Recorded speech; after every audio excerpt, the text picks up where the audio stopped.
Thank you, Mr. Chairman. Mr. Estevez, on October 27, 2023, the Bureau of Industry and Security issued a 90-day pause on firearms exports.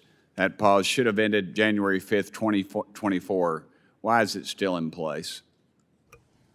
It's still in place, Congressman, because we are trying to craft a policy that meets the goals of stopping diversion of guns to criminal enterprises while still allowing proper sale of guns across the globe. Where are we at in that process? We're close. I can't give you a timeline, sir.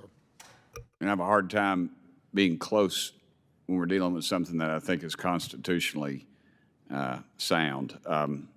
During a campaign speech in 2019, Joe Biden referred to lawful firearms manufacturers as the enemy. Do you think lawful firearms manufacturers are the enemy?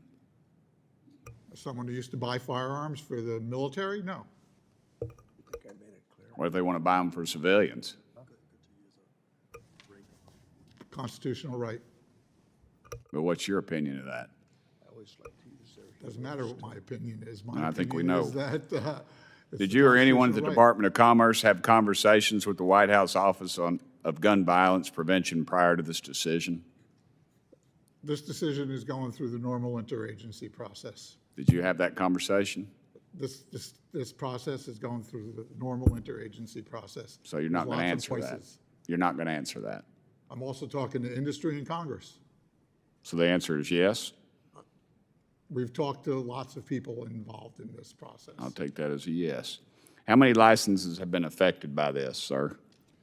The pause has affected licenses that were pending, and it's really a very small number, maybe 1,000 applications, about $10 million a year of impact for the pause. We've $6.2 billion are being processed. Would 4,000, the number 4,000 surprise you? 4,000? 4,000 licenses that have been affected by this? So 1,000. 1,000. Is the Bureau of Industry and Security reviewing existing licenses for possible revocation or suspension?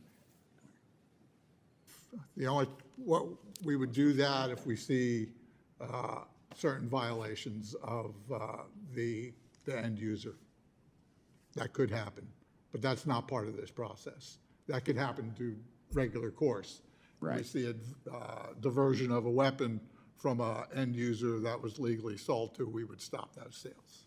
Mr. Chairman, this is an absolute weaponization of the federal government by the Biden administration, who from the moment Mr. Biden, this isn't about the Second Amendment. This is about how people make a living. Government should never have the power to stop lawful Americans from providing for themselves and their families. But this administration has taken it upon itself. Thank you, Mr. Chairman. I yield the remainder of my time.